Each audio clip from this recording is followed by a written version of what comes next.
اسرائیل کی جیلوں میں فلسطینی قیدیوں نے صہیونی انتظامیہ کے ظلم و ستم اور غیر قانونی اقدامات کے خلاف بھوک ہڑتال کا اعلان کیا ہے۔ 300 فلسطینی قیدیوں نے 5 اگست 2016 سے اسرائیل کے اس قانون کے خلاف بھوک ہڑتال کا آغاز کیا ہے، جس کے مطابق یہودی انتظامیہ تفتیش کے لیے فلسطینی قیدیوں کو عدالت میں پیش کرنے کی پابند نہیں ہوگی، اور وہ جب تک چاہے فلسطینی قیدیوں کو عدالت سے ریمانڈ حاصل کیے بغیر تفتیشی مراکز میں رکھنے اور جیل بھجوانے کے مجاز ہوں گے۔ اسرائیلی انتظامیہ انتظامی حراست کے نام پر عدالت سے رہائی حاصل کرنے والے فلسطینیوں کو جیل میں رکھتی ہے۔ حالیہ بھوک ہڑتال بھی ایسے ہی ایک قیدی محمد بلال قائد کو انتظامی حراست میں رکھے جانے کے فیصلے کے خلاف شروع کی گئی ہے۔ بلال قائد کی بھوک ہڑتال 4 اگست 2016 کو 50ویں روز میں داخل ہو گئی ہے۔ وہ گزشتہ 14.5 برس سے اسرائیلی جیل میں قید تھے۔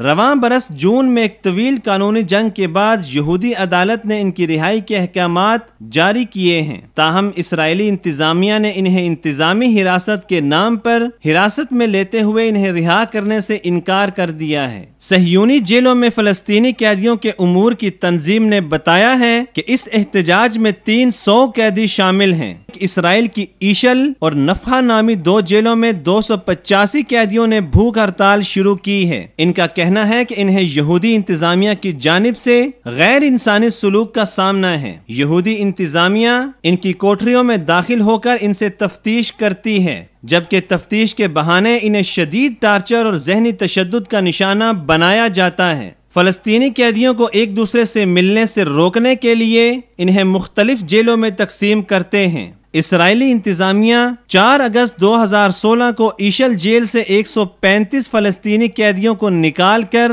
اوہلی جیل میں منتقل کر چکی ہے۔ ایشل میں قید فلسطینی باشندوں نے دعویٰ کیا ہے کہ منتقل کیے جانے والے قیدیوں کی اکثریت کم عمر فلسطینی قیدیوں کی ہے، جنہیں بڑی عمر کے قیدیوں سے دور رکھ کر اسرائیلی اہلکار ان پر ذہنی و جسمانی تشدد کرتے ہیں اور ان کا برین واش کر کے انہیں اخلاقی اعتبار سے تباہ کرتے ہیں۔ قیدیوں کے امور کے فلسطینی ادارے کے سربراہ عیسیٰ قراقے نے بتایا ہے کہ اسرائیلی انتظامیہ نے حالیہ دونوں جیلوں میں فلسطینی قیدیوں کا جینا عذاب بنا دیا ہے۔ اسرائیلی جیل میں قید فلسطینیوں کے پاس واحد مؤثر ہتھیار بھوک ہڑتال ہے۔ فلسطینی اسے اسرائیلی انتظامیہ کے خلاف ایک مؤثر اور فعال ہتھیار کے طور پر اکثر و بیشتر آزماتے ہیں، جس کے ذریعے انہیں یہودی انتظامیہ کے وحشیانہ مظالم اور غیر انسانی سلوک سے کچھ راحت مل جاتی ہے۔ واضح رہے کہ انتظامی حراست ظلم کا ایک سیاہ ترین ذریعہ ہے۔ برطانوی سامراج کی جانب سے متعارف کردہ اس ہتھ کنڈے کا مقصد قانونی جنگ لڑ کر عدالت سے رہائی کا پروانہ تھامنے والے قیدی کو آزادی سے محروم رکھنے کے لیے اسے انتظامی حراست میں لیا جاتا ہے۔ اس کی کوئی تحدید نہیں ہوتی، جس کی وجہ سے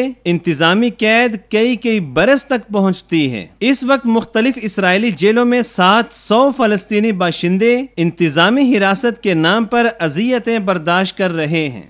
ناجائز یہودی ریاست اسرائیل کی انتظامیہ نے مظلوم فلسطینی عوام کا جینا حرام کر دیا ہے۔ انتہائی معمولی بات پر انہیں گرفتار کر کے سالوں جیل میں قید رکھا جاتا ہے۔ قانونی چارہ جوئی کرنے والے قیدیوں کے لواحقین کو ہراساں کیا جاتا ہے اور قیدیوں پر بے جا مظالم ڈھائے جا رہے ہیں۔ اسرائیل کو ناجائز ریاست کا وجود دینے والے ادارے اقوام متحدہ کے منافق اور ظالم نمائندے ان تمام حقائق سے آنکھیں بند کیے ہوئے ہیں۔ انہیں صرف یورپ میں مرنے والے چند گورے ہی نظر آتے ہیں۔ فلسطین کے مظلوم مسلمانوں کی آہوں اور سسکیوں پر کان اور آنکھیں بند کر لیے جاتے ہیں۔ ان انصاف کے عالمی علم برداروں کے انصاف کے تقاضے یہی ہیں کہ اگر کہیں یہودی مر جائیں تو پوری اقوام متحدہ حرکت میں آ جاتی ہے اور روزانہ سینکڑوں مرتے مسلمان انہیں نظر نہیں آتے۔